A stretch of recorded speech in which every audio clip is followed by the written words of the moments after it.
Bonjour à tous et à tous, bienvenue sur Club Experiences. Je suis Claude Pouliboumbougou, avocate au barreau de Poitiers, médiatrice inscrite à la Cour d'appel de Poitiers. Et enfin, je suis associée de la CELAL Club Avocat Médiateur. J'interviens principalement dans les domaines suivants: le droit pénal, le droit civil de la famille et du patrimoine, et enfin le droit des affaires. Je me propose sur cette chaîne YouTube de vous partager du contenu en lien avec le droit de manière générale. Et dans cette nouvelle vidéo, je me propose de vous parler de 7 leçons apprises au cours de ces 7 années de bar. Je vous ai indiqué dans la précédente vidéo que j'entrais dans ma 8e année d'exercice en tant qu'avocate. La première leçon est la suivante. Pour les croyants, votre première force, c'est votre Dieu. Il se passera beaucoup de choses. Il y aura des jours où vous aurez besoin où vous aurez envie, pardon, d'abandonner. Les journées seront difficiles, c'est beaucoup de travail, il y a beaucoup d'adversité.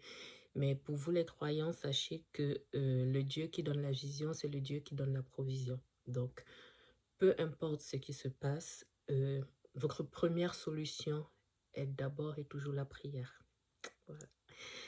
Deuxième leçon apprise, euh, ton entreprise, lorsque tu es profession libérale, lorsque tu es avocat, ton entreprise repose sur toi.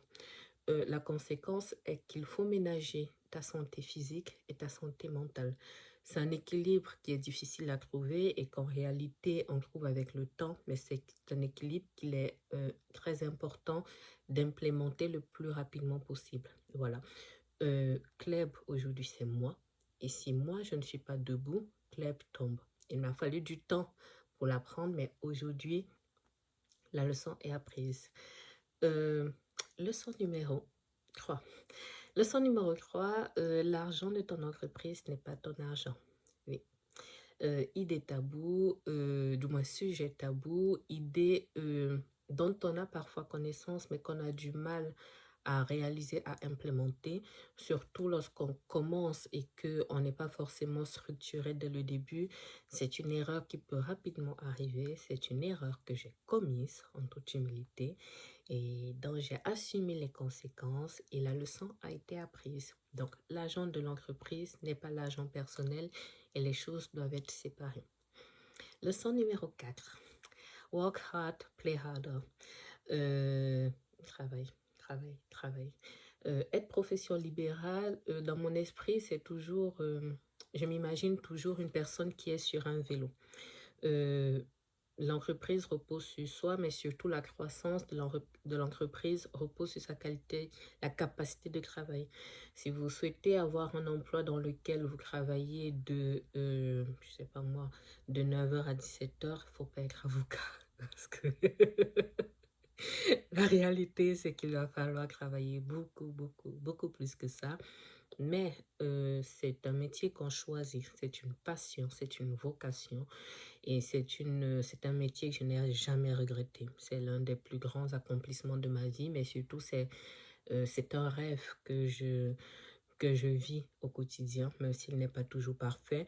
Il faut travailler très dur. Il faut travailler très très dur, mais cela en vaut la peine. Et une fois que vous travaillez dur, vous en profitez aussi en fonction de ce que vous aimez, pardon, de manière raisonnable, mais il faut savoir en profiter. Leçon numéro 5, qui a fonctionné avec moi. Après, chacun appréciera en fonction de sa situation. Il faut se diversifier le plus rapidement possible. Euh, Ça, c'est très important. Déjà, il faut monter en compétence dès qu'on peut. Entre le moment où on commence et peut-être le début de la 8e année comme moi, il faut pouvoir se former. Euh, D'abord, la formation continue qui nous est imposée par la profession, mais en plus de ça, si on peut passer les spécialisations, si on peut se diversifier, si on peut faire d'autres métiers, mais compatibles avec la profession d'avocat, il faut le faire et le faire le plus rapidement possible. Donc, ça peut être l'enseignement, ça peut être l'investissement dans l'immobilier via des sociétés, ça peut être des métiers politiques, mais ça peut être l'écriture d'ouvrages. Il faut se diversifier le plus rapidement possible parce que l'expérience a prouvé que la tempête arrivera. La tempête arrivera à un moment ou un autre et il vaut mieux être préparé pour ralentir voire éviter la chute. Donc, c'est très important, il faut se diversifier et le plus rapidement possible. Donc, il faut avoir une vision. Sixième leçon apprise. Oui, déjà six. Sixième leçon apprise. euh, je dirais de manière globale, faire très attention à ses fréquentations et à ses relations. Et de manière globale, puisqu'il faut rester dans le domaine du droit, il ne faut pas mélanger le pro et le perso. Il ne faut pas mélanger le pro et le perso. Je ne vais pas forcément rentrer dans plus de détails sur ce point, mais c'est une erreur que j'ai commise. C'est une erreur que j'ai commise pas de nombreuses fois, mais suffisamment de fois dans ma vie pour en assumer les conséquences qui ont été lourdes. Le travail, c'est le travail. Les relations avec certaines personnes pourront effectivement être plus importantes, aller plus loin, oui, mais il faut toujours garder une certaine marge et c'est ce qui fait en sorte que si un jour, par la force des choses, vous êtes malheureusement tenu de vous séparer, que la séparation se fasse autrement et surtout que votre entreprise ne soit pas fragilisée.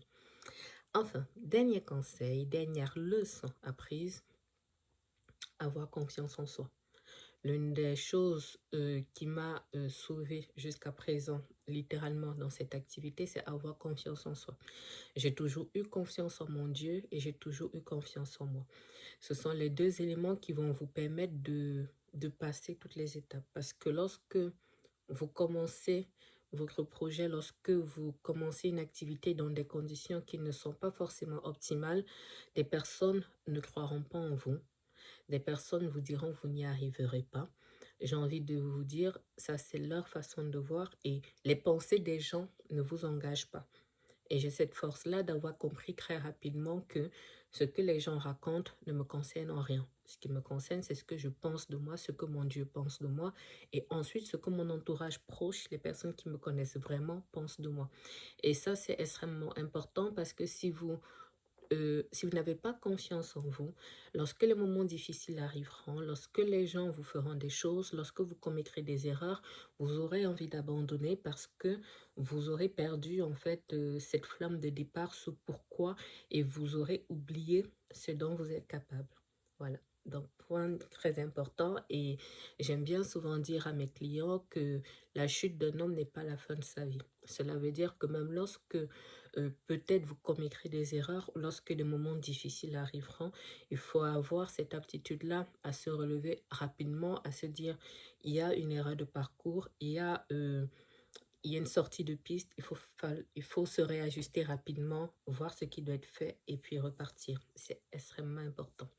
Donc, voilà pour les 7 leçons apprises au cours de ces dernières années en tant qu'avocat. Je rends grâce à Dieu d'avoir tenu jusque-là. Je vous remercie de m'avoir écouté. J'espère avoir le plaisir de vous lire dans les commentaires, toujours dans le respect, sinon c'est un blocage. Je vous souhaite d'agréables fêtes de fin d'année. Prenez soin de vous, prenez soin des autres, restez en sécurité et je vous dis à bientôt sur Club Experiences. Au revoir.